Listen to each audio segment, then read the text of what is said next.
Ej, mi chyba spodnie pierdolnęły. Serio? Mi spodnie się podarły na dupie. Czuję to, mam dziurę. Będziesz musiał.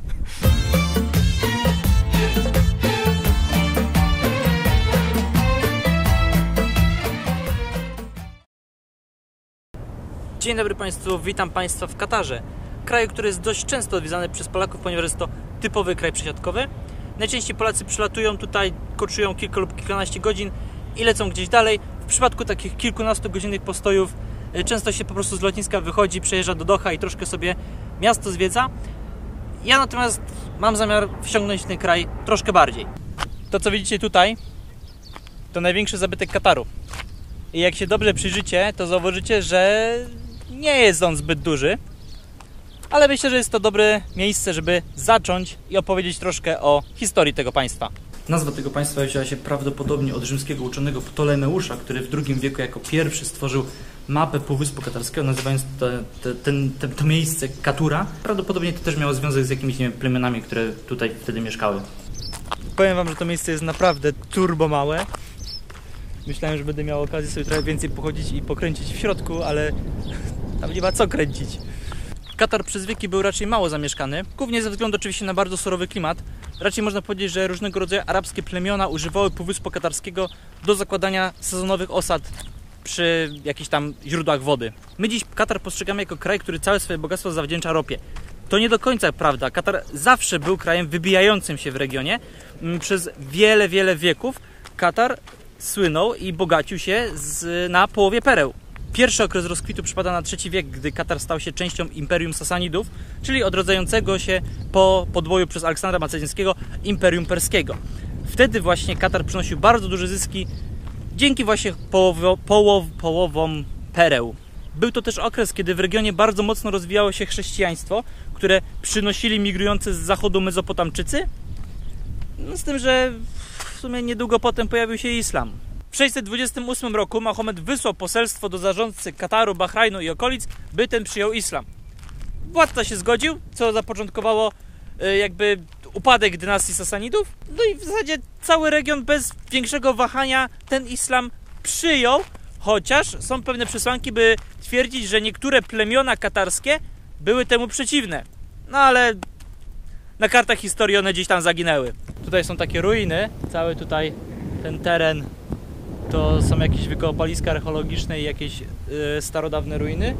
I bardzo mnie dziwi, że nikt tego nie pilnuje i tak w sumie jest to zostawione samemu sobie. Ale, co ja chciałem? Mówiłem już o tym, ale chciałbym wybrzmieć jeszcze raz. Mniej więcej od III wieku do wieku XX podstawą gospodarki Kataru było poławianie i handel perłami. I przynosiło to na tyle duże pieniądze, że przez cały ten okres Katar był jednym z bogatszych regionów na Bliskim Wschodzie. Więc to nie tylko ropa, ale to nie jest tak, że oni są jakoś nowobogackim krajem. Oni zawsze byli bogaci. Aż do XX wieku struktura społeczna Kataru to była struktura plemienna. Były to plemiona beduińskie, które zajmowały się hodowlą głównie wielbłądów, no i oczywiście poławianiem pereł. Plemiona były też odpowiedzialne za chronienie swojego emira. Katar i Bahrajn przez większość swojej historii żyły w zgodzie, jednak w XIX wieku zaczął się nasilać konflikt między tymi dwoma państwami. Bahrajn, który sprawiał wrażenie silniejszego, starał się narzucać swoją kontrolę Katarowi. Katar oprócz tego, co jest takie ładne, pięknie wszystko wybudowane, reszta to jest taki trochę burdel. Proszę, to tak a propos czystości w Katarze. Powiem wam, że troszkę nie ogarniam, bo to jest już trzeci chyba zabytek, który zwiedzam. Była taka niby furtka, niby otwarta, niby nie. No ale wszedłem, tak sobie chodzę, nikogo tu nie ma, nikt tego nie pilnuje. I na przykład tam są takie schody, żeby wejść do góry i mnie aż kusi, żeby tam wejść, ale się zaraz boję, że mnie ktoś tu zwinie. I nie wiem, czy tak mogę sobie tu chodzić, czy sobie nie mogę chodzić. Przez całą swoją historię Katar był częścią różnych państw arabskich, które powstawały w regionie. W XVI wieku na chwilę stał się kolonią portugalską, zaraz później na chwilę kolonią turecką. Natomiast w XIX wieku Wielka Brytania starała się zapewnić bezpieczeństwo swoim statkom w Zatoce Perskiej i to oni jakby mieli największe wpływy w tym regionie.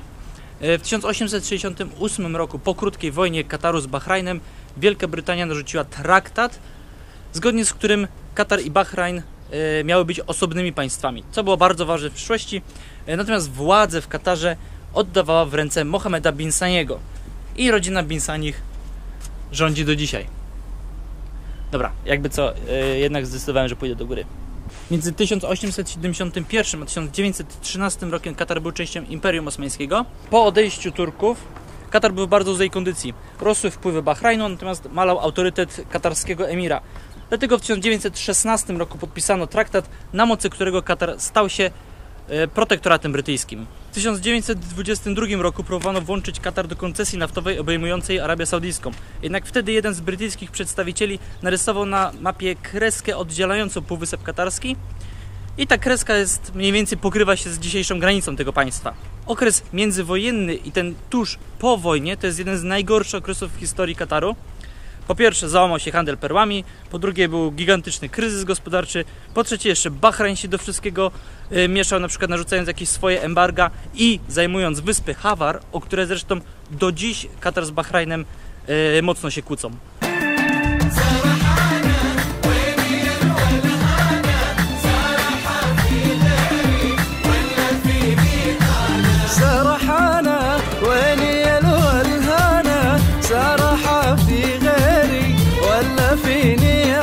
W 1949 roku zaczęto wydobywać tutaj ropę naftową, ponieważ pozycja katarskiego emira była wyjątkowo słaba, był on zmuszony zacieśniać swoją współpracę z Wielką Brytanią. To oczywiście nie podobało się społeczeństwu, które przez prawie całe lata 50. strajkował i niszczył ropową infrastrukturę. W 1968 roku Wielka Brytania ogłosiła, że wynosi się z Zatoki Perskiej. 9 tutejszych emirów było wtedy wyjątkowo słabych, mieli bardzo niski autorytet, więc podjęli oni rozmowę o utworzeniu jednego wspólnego państwa. Z tym, że oczywiście zaczęły się od razu kombinacje, zaczęło się marginalizowanie jednych przez drugich, więc w 1970 roku emir Kataru Ahmed bin Ali Al-Sani, o ile dobrze pamiętam, złożył projekt konstytucji, na mocy której Katar byłby państwem niepodległym. W ślady Kataru poszedł także Bahrajn, również utworzył swoje własne państwo, natomiast pozostałe 7 emiratów utworzyło jednak jedno wspólne państwo, które dziś znamy pod nazwą Zjednoczonych Emiratów Arabskich. W ogóle Katar miał naprawdę sporo szczęścia, bo w roku, w którym ogłosili niepodległość, czyli w 1971, u wybrzeży Kataru odkryto gigantyczne złoża gazu ziemnego. To oczywiście pociągnęło za sobą gigantyczny wręcz rozwój kraju i to, co widzimy obecnie, no to jest głównie hajs z gazu i z ropy. Ale naprawdę, hossa jest niesamowita, bo jeszcze w 1970 PKB Kataru było mniejsze niż w Niemczech, a obecnie jest 2,5 raza wyższe. W ogóle to wszystko, co widzicie dookoła mnie, jest sztuczne. Tutaj, tu nie ma ziemi. Tu jest morze. To wszystko zostało usypane sztucznie. I tam w ogóle jest jeszcze takie gigantyczne, ale może nie centrum handlowe, ale taki, ja bym to nazwał, centrum miasta. Nie, bez sensu. Ale w każdym razie jest tam mnóstwo drogich, luksusowych restauracji, salony Maserati, Aston Martina. Po raz pierwszy w życiu widziałem salon Aston Martina. Powiem szczerze, że myślałem, że będę zniesmaczony tym całym kiczem, ale kurde, podoba mi się. Jednak robi to na mnie wrażenie. Jedyne, co mnie dziwi, to to, że tych hoteli jest tu jak nasrane, a na plaży jest pusto.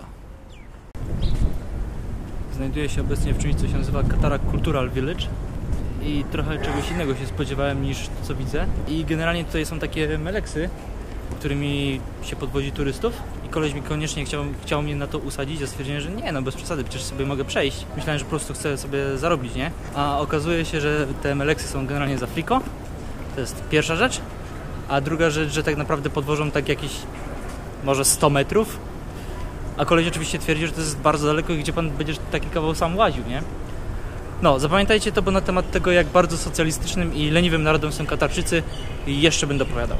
Nie wiem, czy to jest efekt zbliżających się mistrzostw świata w piłce nożnej, ale generalnie Doha jest strasznie się rozbudowuje. Wszystko się, wszędzie jest jakiś taki burdel, wszędzie coś budują, jest dużo też robotów drogowych i tego typu rzeczy.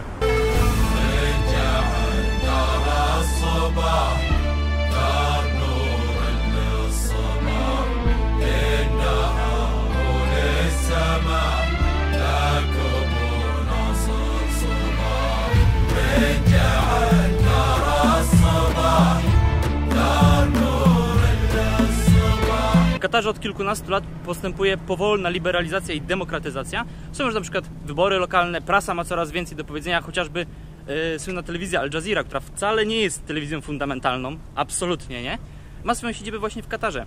No i też kobiety od paru lat zaczęły się pojawiać w życiu publicznym. I trzeba przyznać, że Katar sprawia wrażenie bardzo liberalnego kraju, ponieważ często mówi się, że jak się jedzie do krajów arabskich, to wiadomo, trzeba długi rękaw, długie spodnie, że kobiety muszą się zasłaniać i tak dalej. W Katarze absolutnie nie. Jak na razie widziałem może 10 kobiet w burkach. Tak, poza tym mogę powiedzieć, że kobiety tutejsze są ubrane skromnie, ale nie są jakoś pozasłaniane. Natomiast jeśli chodzi o turystów, to krótkie spodenki, krótki rękawek, kobiety są poubierane naprawdę tak jak w Europie. Tak jak w Europie i nikomu nie robi to żadnego problemu. Chciałbym jeszcze jeden mit obalić, bo mówi się, że islam taki zły i w ogóle. W Koranie nie ma ani słowa o tym, że kobiety muszą nosić burki. W Koranie jest napisane tylko, że kobiety powinny ubierać się skromnie i że powinny zasłaniać swoje ozdoby. Włosy są uznawane jako ozdoba, dlatego hijab jest zgodny z Koranem, natomiast burki nie. I nie ma nigdzie prawnego obowiązku noszenia burek. Był taki obowiązek tylko i wyłącznie w Afganistanie i tylko za czasów talibów. A w ogóle jeszcze o co chodzi z tymi burkami? Z tymi burkami chodzi o to, burki ubiera się po to, żeby nie mógł oglądać nas żaden inny mężczyzna oprócz naszego męża. I o tym, czy się ubierze burkę, czy nie, to jest tylko i wyłącznie decyduje kobieta. Obecnie o tym, jak się kobieta ubiera, decydują dwie rzeczy. Jej religijność i ewentualnie jakieś tradycje, w których została ona wychowana. Więc najczęściej burki ubierają kobiety starsze, też te, które mieszkają na wsiach. Natomiast w dużych miastach kobiety zdecydowanie bardziej spoglądają już na wzorce zachodnie i ubierają się często prawie że po europejsku. To robi na mnie całkiem spore wrażenie. Wszędzie, gdzie są trawniki, kwiaty czy coś w tym stylu, trawa jest zawsze idealnie, wręcz równiutko przystrzyżona. Oni ją chyba strzygą, nie wiem, z 10 razy dziennie. No i oczywiście przy takich pracach pracują Hindusi i Pakistańczycy i tego typu ludzie. Ale o imigracji jeszcze powiem. Wciąż jednak oczywiście nie jest idealnie. Jeżeli kobieta urodzi dziecko z nieprawego łoża, to podlega karze chosty. Jeżeli ojcem takiego dziecka jest mężczyzna innego wyznania, to jest on oczywiście skazywany na śmierć. Kobiety mogą wychodzić za mąż za mężczyzn innego wyznania, przy czym wtedy taka kobieta jest potępiona, a dziecko nie będzie miało katarskiego obywatelstwa. Największym wstydem jest z kolei, jeżeli kobieta wyjdzie za mąż za Hindusa, Pakistańczyka albo w ogóle kogokolwiek z Azji Południowo-Wschodniej. To są ludzie, którzy wykonują najgorsze prace i są generalnie bardzo... Sorry, excuse me.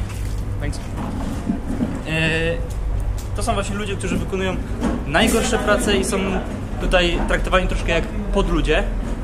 Jezu, w końcu udało mi się wyjść. Masakra. W praktyce więc Katarczycy za bardzo nie mają wielkiego wyboru.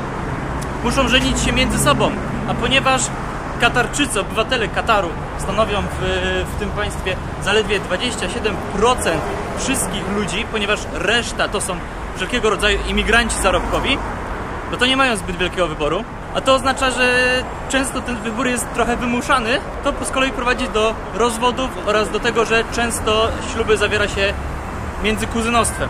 Ta bardzo mała liczba obywateli przekłada się też na zupełnie inne problemy. Na przykład bardzo dużo mówiło się w trakcie Mistrzostw Świata w piłce ręcznej, że Katarczycy zatrudniali ludzi do kibicowania reprezentacji Kataru. No cóż, no jest po prostu tak mało Katarczyków, że ciężko byłoby zapełnić stadion czy tam w sumie halę, nie? Ja chciałem jeszcze tylko powiedzieć i tak przy okazji pokazać tutaj panią w burce, ale chciałem jeszcze powiedzieć, że generalnie Katarczycy są bardzo mili, w sensie nie wiem w sumie czy to są Katarczycy, wydaje mi się, że to nie są Katarczycy, ale ludzie w Katarze są niezwykle mili, niezwykle pomocni, niezwykle tacy sympatyczni. Tak jest. No, subskrybujcie, nie? Z tymi imigrantami jest tutaj też tak, że zdecydowaną większość stanowią oczywiście mężczyźni, dlatego gdzieś dokopałem się do danych, że w Katarze jest mniej więcej 3 razy więcej mężczyzn niż kobiet. I oczywiście większość stanowią ci z Azji Południowo-Wschodniej, w sensie imigranci. Wykonują oni oczywiście najgorsze prace, no i generalnie trzeba też przyznać, że oni tutaj za bardzo się z imigrantami nie pieszczą. Czyli jeżeli imigrant zachoruje, złamie rękę, czy cokolwiek mu się stanie, że jest niezdolny do pracy, to jest wywalany. Tego typu imigranci nie mogą tutaj przywozić swoich żon i dzieci i pozostałych rodzin. Natomiast jeżeli ktoś jest imigrantem wykształconym, czyli jakimś, nie wiem, inżynierem, informatykiem czy kimś takim, jest traktowany zupełnie inaczej, dba się o niego bardzo i nie ma też żadnego problemu, żebym przywiózł do Kataru całą swoją rodzinę.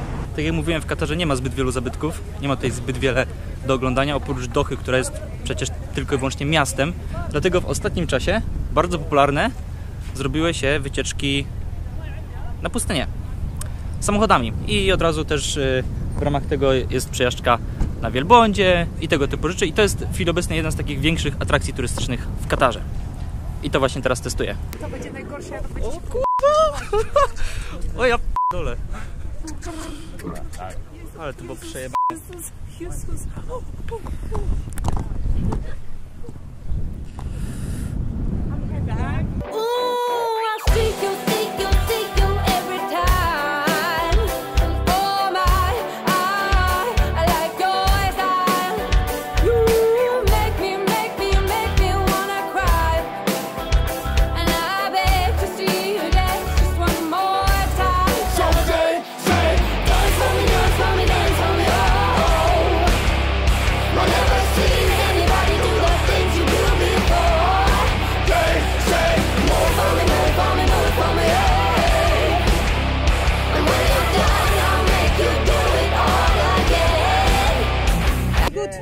Very good! Ja pizgam!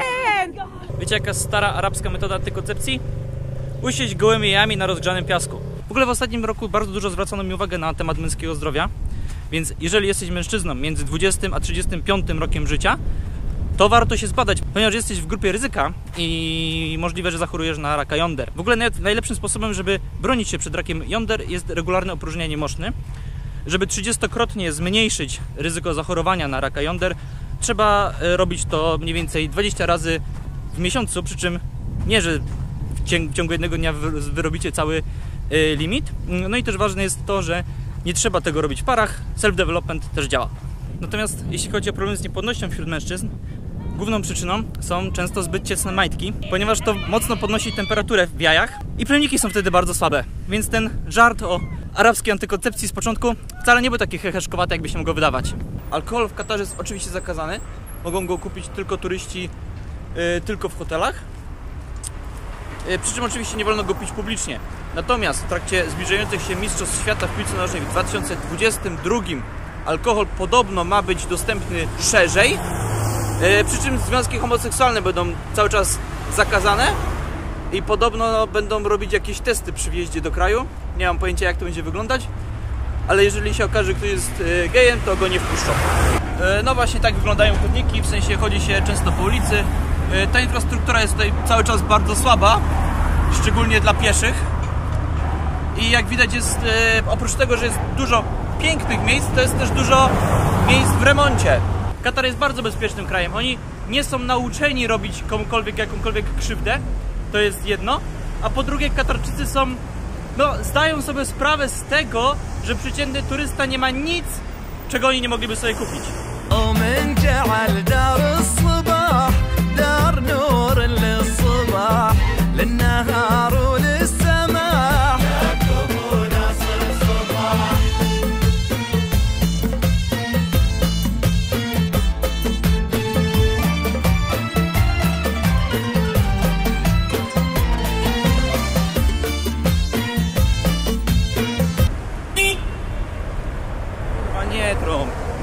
Katarczycy są najbogatszym społeczeństwem na świecie.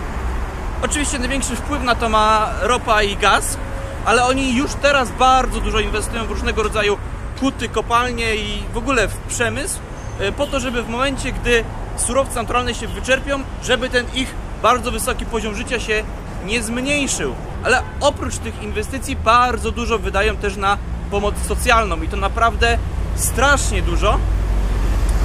No bo na przykład wyobraźcie sobie, że w kraju tym państwo płaci rachunki za prąd i wodę. Ponieważ benzyna jest w Katarze niezwykle tania, no i w ogóle Katarczycy mają ekstra fury, którymi lubią się wozić, no to się wożą. Praktycznie wszędzie się wożą. Z tego też powodu Katarczycy są społeczeństwem bardzo tyłym. To jest jedno z najbardziej otyłych społeczeństw na świecie. Mówię o prawdziwych Katarczykach, nie tych wszystkich imigrantach, których widzicie dookoła. I to wszędzie dojeżdżanie samochodem jest tak bardzo rozleniwiło to społeczeństwo, że dla nich przejście nawet, nie wiem, kilometra jest mega wyczynem. Ja byłem bardzo zdziwiony na przykład w hotelu, gdzie z jakiegoś powodu nie działała moja karta, natomiast nie miałem wystarczająco dużo gotówki, żeby zapłacić. No i się pytałem, gdzie tu jest kantor, żeby mógł wymienić swoje euraski. A babka powiedziała, nie, tu w pobliżu nie ma nigdzie żadnego kantoru. A jak spojrzałem na mapie, był, tylko trzeba było się przejść tak. Ta cała opieka socjalna, to wszystko jest tutaj praktycznie utrzymywane z tego, na czym Katar zarabia, ponieważ podatki są tutaj wyjątkowo niskie. Na przykład podatek dochodowy wynosi tylko 10%, natomiast podatek VAT wprowadzono dopiero w tym roku, w 2020 wprowadzono podatek VAT i wynosi on 5%. Katar stara się balansować między wschodem a zachodem. Chociażby w wojnie w Zatoce Perskiej swoje bazy mogli tutaj zakładać Francuzi, Kanadyjczycy, Amerykanie. Zresztą ci ostatni mieli tutaj swoją główną bazę dowodzenia w trakcie inwazji na Irak. W 2017 zaczął się bardzo duży kryzys dyplomatyczny w Katarze, ponieważ większość państw regionu zerwało wszelkie stosunki dyplomatyczne z tym krajem pod pretekstem wspierania przez Katar terroryzmu. Głównym powodem jednak była walka o wpływy. Po prostu państwom tutejszym nie podobało się to, że Katar stara się być niezależny i prowadzi stosunki gospodarcze z Iranem. No i nic, no powoli wypadałoby się pożegnać. Jeżeli jesteście zainteresowani Katarem bardziej, zapraszam na moją stronę, tam na pewno będzie więcej szczegółowych informacji. No i tyle, nie? W ogóle zagadałem dzisiaj do dziewczyny w burce. Była strasznie zażenowana tym, że czegokolwiek od niej chce, ale była miła, starała mi się pomóc, więc spoko. Ładna była. Znaczy, oczy miała ładne, bo resztę to w sumie nie wiem. No, dobra, na razie.